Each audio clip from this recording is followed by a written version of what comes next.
showing where each table would be located, 6 feet apart, how many chairs per table. Yeah, that's the thing so by not working with going from what Herb just said. He's not gonna push you to go to an architect, but that's a long way away from saying this is a scale drawings with material of construction that I would expect you would see outlets on it. You'd see, you know, the light locations, the statement Well, of. with all due respect, what does that have to do with what we're talking about here? We're talking about placement of the bodies, not outlets and lights and stuff. Well, you guys want to know how far the seats are going to be apart to follow the COVID code, which we can do that, and I have measured it out. No, you're operating a restaurant, and Right. that's not the same as just saying it's COVID. This is, you're changing, you're making a restaurant. And you know what, since things are public record, an easy way to probably start is since all the things that the Berniers have submitted are all public record, you ought to take a look at what we're asking the Berniers to do and what they have in fact done, and that's a good model. Right, I understand that, but they're doing a restaurant, which we are applying for a restaurant license, and it's not exactly the same thing. They're preparing dinners and food, which I understand. It's totally different from what we're going to do. Wow. Well, I understand things should be equal to all different businesses. I understand that part of it. But I don't see how we can exactly follow their model when ours is a different structure and different type of business versus what theirs is. Yeah, we're down to saying, well, they're selling hamburgers and you're going to sell hot dogs. So there should be different rules. And from my standpoint, what's happening, we're supposed to be looking out for the health of your customers and the safety. And unfortunately, this is, we've gone to your 10 minutes, and in the future, we're going to have to get what you want to cover. But we spent 40 minutes the last time saying this exact stuff. And you just come back and you keep saying, well, we don't want to do that. We never said we didn't want to do that. Hey, Well, I'll take over here, Steve. This is Jeff Rule. So we're going to do all that. We'll head down and get a copy of what the Berniers are doing as part of public record. We'll accomplish the drawings. We'll get back with the fire inspector to make sure we're good there, and then we'll get back with the board. We'll contact you. That's great. That's fantastic. Terrific. All right. That is great. And I'm not being sarcastic saying that.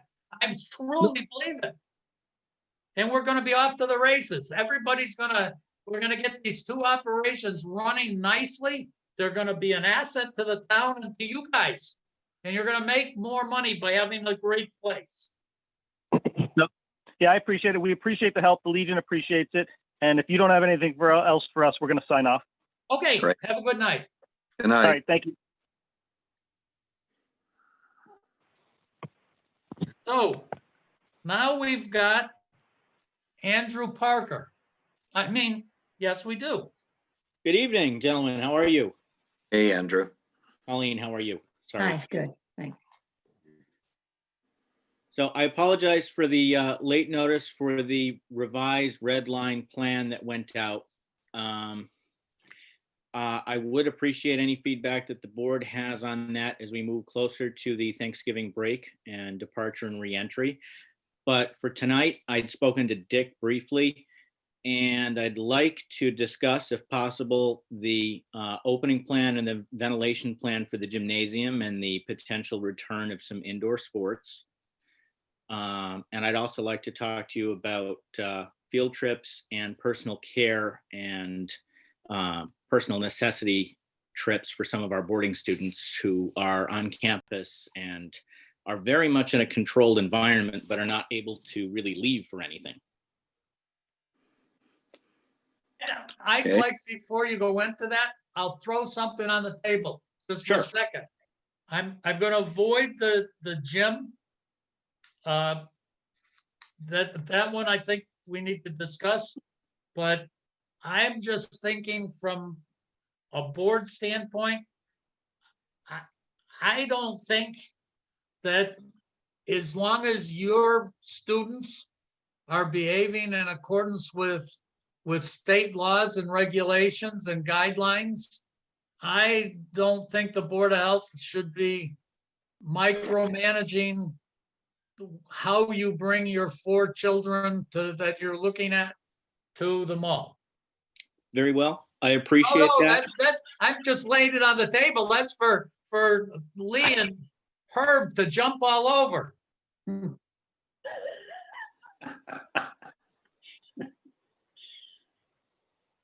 It sounds like Lee has something to say. Not me.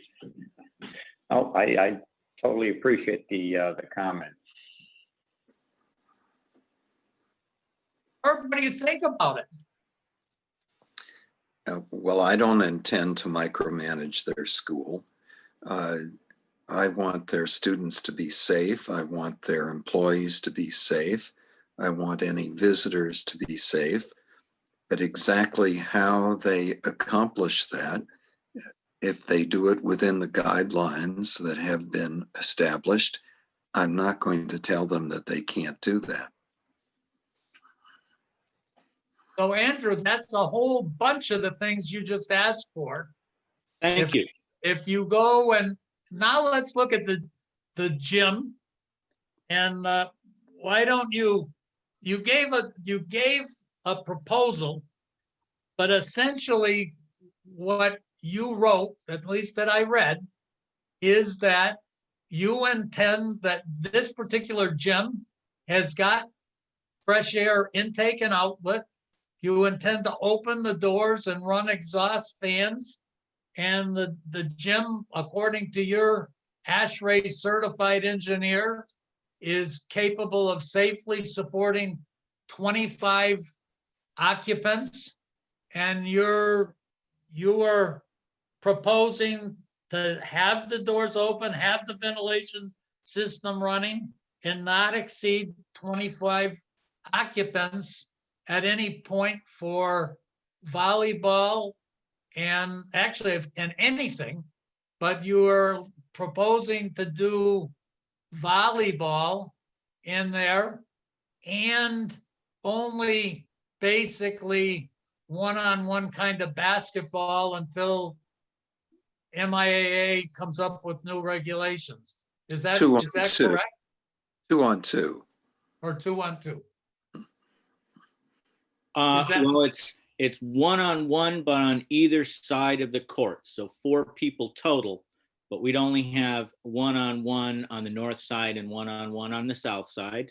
Oh, And all I right. have gotten a hold of the Davies and I've gone over our ventilation capacity with them. And I can also tell you, Dick, that we have a little over 194,000 cubic feet, and we have 18,500 CFM for ventilation capacity. So we're looking at about 1.1 million CFM for mechanical ventilation capacity without the use of HEPA filters in the Wow. main gym building. So we're at actually a little over, we're about 5.5 air changes an hour.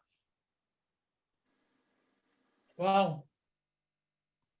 My feeling would be that proposal that they're going, and they're also on top of using going in there, the volleyball is going to be with masks, and everybody in the gym is going to have masks.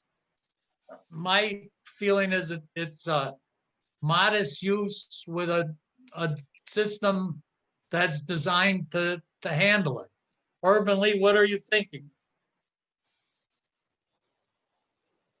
It sounds as though they got the numbers they need right away. I do want to qualify that statement, and I do want to tell you that the system that the gym was built with is 12,000 CFM. The additional 6,500 CFM would come from 4 commercial carpet blowers, the air mover units. Carpet those were- blower? What is a carpet blower? Those are the floor-mounted units that you'll see. They're portable air handlers, essentially. You'd see them drying out carpets after steaming. But that was recommended by our ASHRAE certified engineer. Mm-hmm. So it certainly meets our 5 air changes.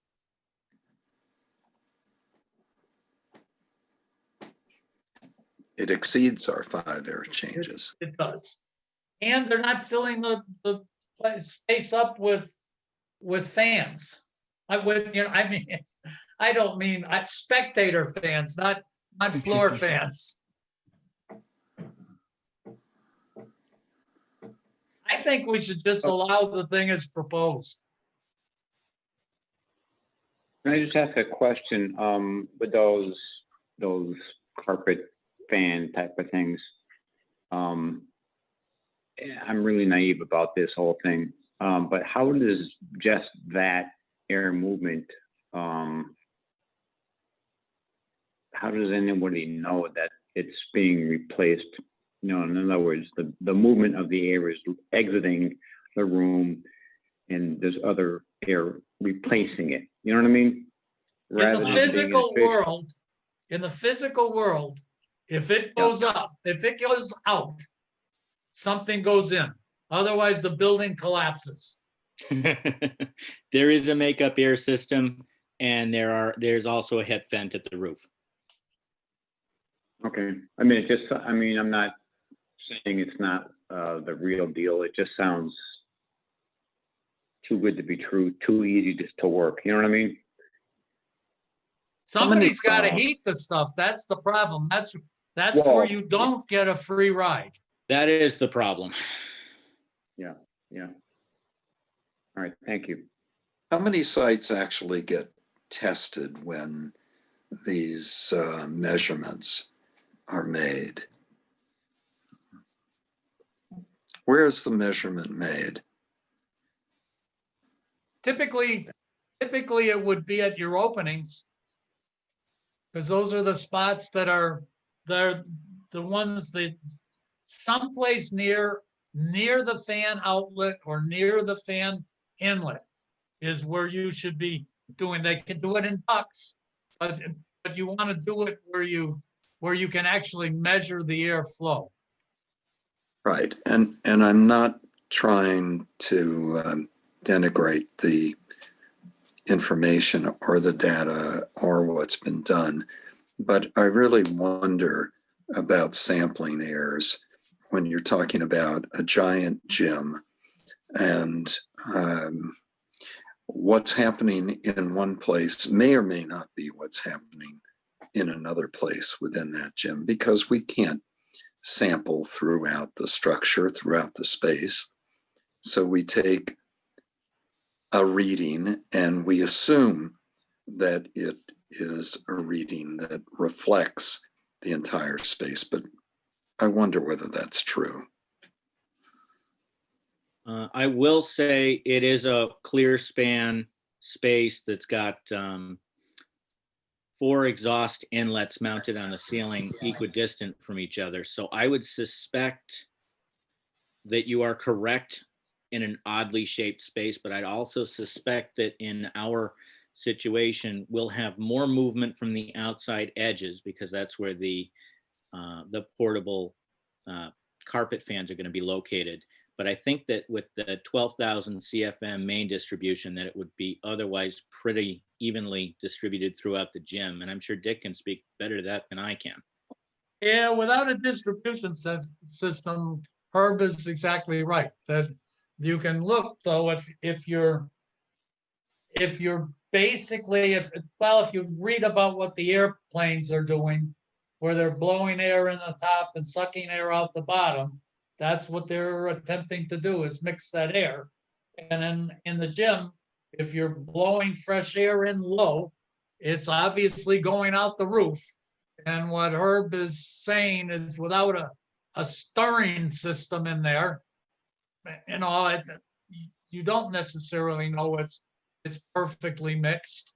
But short of, that the floor carpet fans are going to blow in pretty far, and they are going to stir stuff up. So yeah, it would, for sure, a big empty box is hard to say is mixed without, big ceiling fans and mixing things. Correct. So Linear flows and laminar flows. that's right.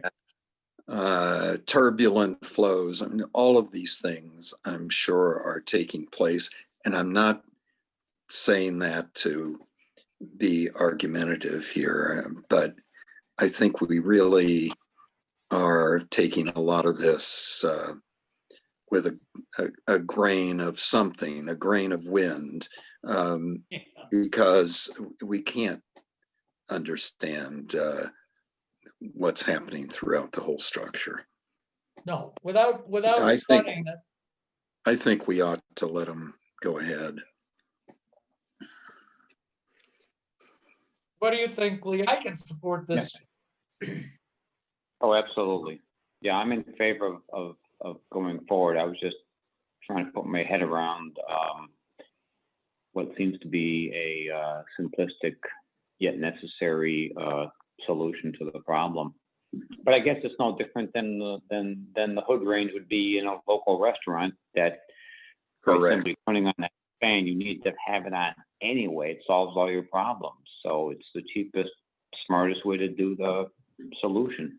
Yeah, but as Herb saying though, it's a lot easier when you have a long flat box that you can say at one end I'm sucking out of it, and at the peripheral areas you put spots where it goes in, and you say, okay, we can all kind of tell it comes in on the sides, whips through the middle of it, and goes right out through the exhaust duct, as compared with, taking a big cardboard box and you suck a little out of the top of it and have a couple little holes in the bottom and thinks that everything inside that big box is mixed, and it's not.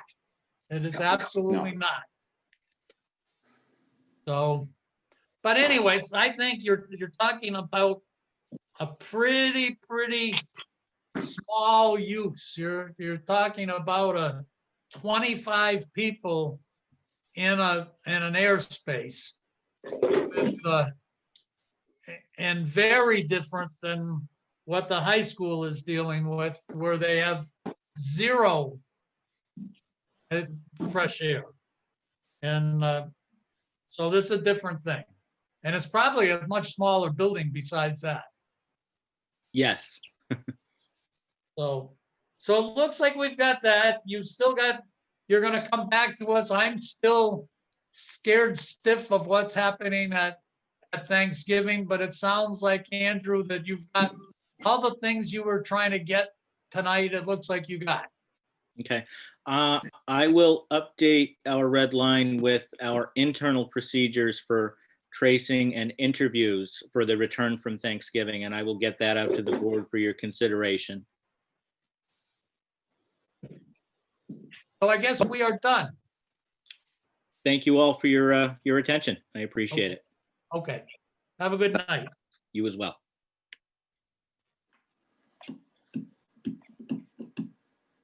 And I guess my only other thing, I'll continue with looking for someone to review drawings for septic systems. When I talked to Lee before you got on, I did talk to what's her name from South Hadley? Sharon Hart. Sharon. And Yeah. she's actually doing that, and I believe she's a nurse, but she's been around for a ton of time. She's actually doing the septic system reviews herself. She tries to catch most of what's wrong. And she also relies on, when we talk it through, she relies on the installers to be catching little things. And but she doesn't have many of them. She said that the town is sewered for the most part, and they have septic systems near the river and near the mountains. So when I told her that we end up with 3, 6, 10, or 12 every 2 weeks. She said, oh my God. So I will continue to, she gave me a list of about 4 people that might do reviews. And I'll go forward. And I did try to get in touch with Gary Brome of Belgertown, the Chris Martin's equivalent, and he did not return my call. I will go after that. We have down here also on complaints. Colleen, do you know if Jean was able to set up a trip for us to take a look at the fill that was going into the Granby bow and gun? I don't think she did. I don't- Okay. I don't think so. I'm trying to, no, I don't. I'll have to check with her. I'll ask her tomorrow. We were On my told, other COVID item, we were uh, told that there was going to be an event out at Granby Bow and Gun last Saturday. And I went out to observe it, and there was nothing going on there. So we were given bad information. but two issues other also from on the COVID front. The school, Nancy actually asked 3 things. One was the use of a shield in lieu of a mask. It looks like, as I read, Herb's response was the same as my response, was the same as Dr. Tom's response, saying use masks and follow the policy of the school. The next one was one that Nancy had asked about sports and what happens if the town turns red, which is going to turn on Thursday. We're going to see that it turns red. And their proposal was to keep going without, I think, without playing competitive games once we turned red. However, when I looked at Desi seemed to be saying that they were given 3 weeks, 3 consecutive weeks of red before the school was going to be forced to go to all remote. But if that looked like the action point, everybody probably ought to give some thought, because at least there is some wiggle room in there, in that the Board of Health can actually intervene. And just, I can get out a new chart, a couple new charts, but for sure we're red on Thursday. We're 1 case away. If we get 1 case between now and Sunday morning, or actually Saturday night, we will be red for the 2nd week. And I haven't looked out to look at the 3rd week yet. And But we also know that this is not widespread COVID invading our community. At least we don't know that it is. We know that it's localized right now. what I'll do, Herb, if you want, and I was going to do it anyways, my spreadsheet, not my color report spreadsheet, but my analysis spreadsheet is also tracking if I only give 1 case per household. Right. Okay. And that, I'll get that out. When I looked at it, it looked like, I'm not sure, maybe saw 1 or 2 red days, but the rest looked like they were yellow and green. So let me get that out to everybody so we can get a handle on whether we think this is widespread or not. Yes. I think that would be a good idea, because right now it doesn't appear to be widespread, although I just have nothing positive in terms of feelings about how this may explode. This whole thing may explode throughout the state and the Pioneer Valley. It's going to get worse. We know that it's going to get worse. Yeah. For what it's worth, Sharon did tell me that she's seen it in South Hadley.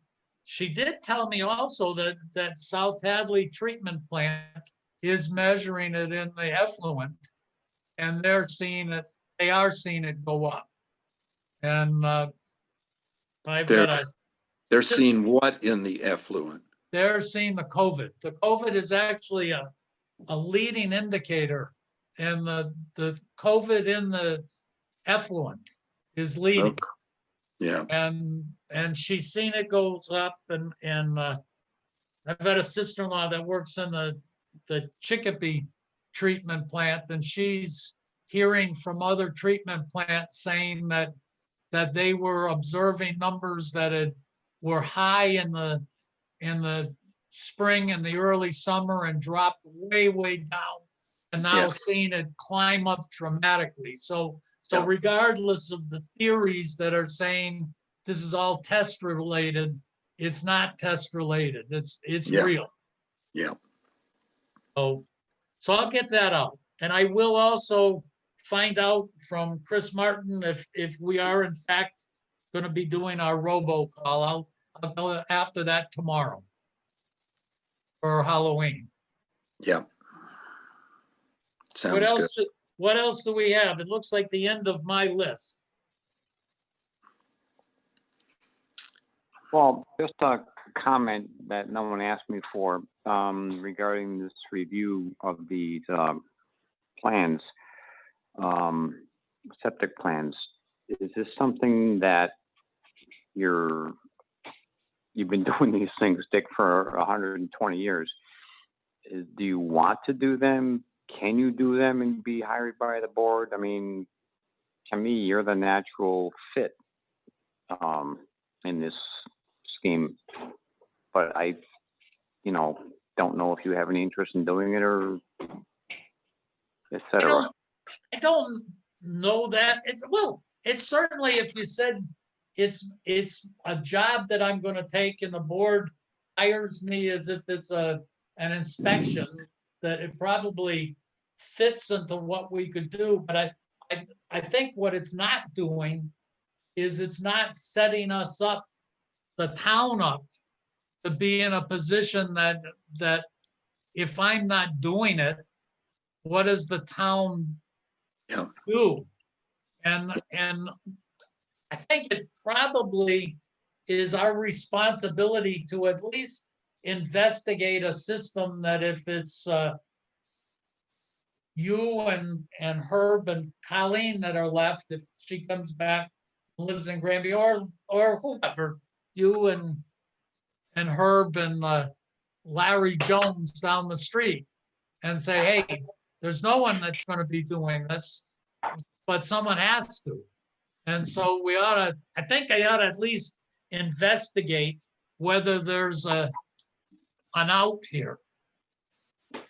I would personally not be in favor of hiring you, Mr. Bombardier. With the greatest possible personal respect, I think we've got to think about years down the road. So I think, just as you've stated, we've got to look at the long term of this. Yeah. So at least let me keep going and find out where I could go. I'm concerned. The two general approaches.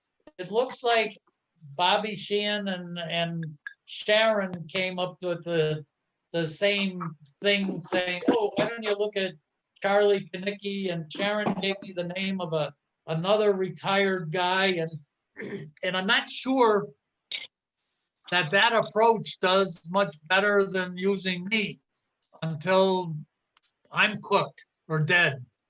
I guess cooked one way or the other. They probably, before they spread me, they'll cook me. But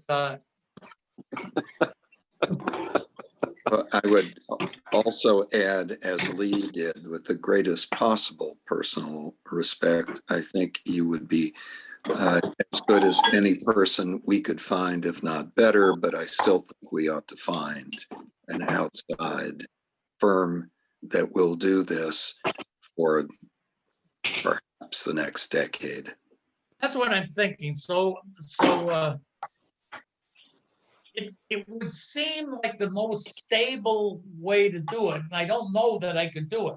Certainly, if we had an engineering firm that had 10 engineers, a tie and bond, for instance, that you said, you know, if these guys are willing to do this for $100 a review or whatever it is, and you just say, okay, if 2 of their engineers quit, there'll be 2 more that follow them up, and it would be a nice, stable, robust system. But let me just keep doing some searching, and I'll report back.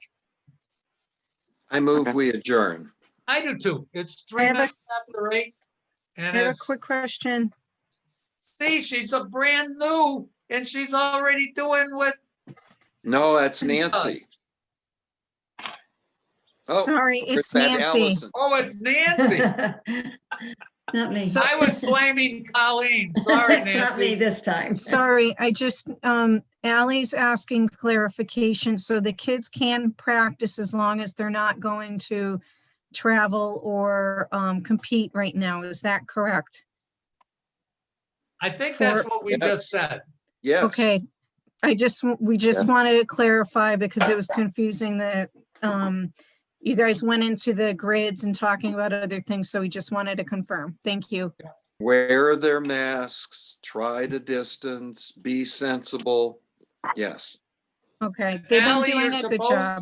you're supposed to be getting back, the GAA and you are supposed to get back to the Board of Health that we had a complaint that came through the state that said that, and we can't tell whether it's GAA girls soccer or yours. And Carol said you guys would do an investigation and see if there was anything in that, behind that, and the GAA was supposed to get back to. I'll have to get in touch with them because they were going to look at their games this weekend and see if there was merit to the complaint. Yeah, I certainly did look into it. I sent the 3 live streams, recordings of the games that we had. Between additional staffing, in my personal opinion, the email was very vague and it almost seemed as if it was written from someone who had not stepped foot on our facilities at all. Yeah, So- and it wasn't signed. It didn't go through us. It went through the state. So anyways, Herb wants to go. I want to go. I just wanted to remind you that you got to send us something in writing saying you looked at it. Good night, everybody. Good night. Good night. So next meeting is 2 weeks from now. Good Okay. night. Good night. Thank you so much. Good night. All right.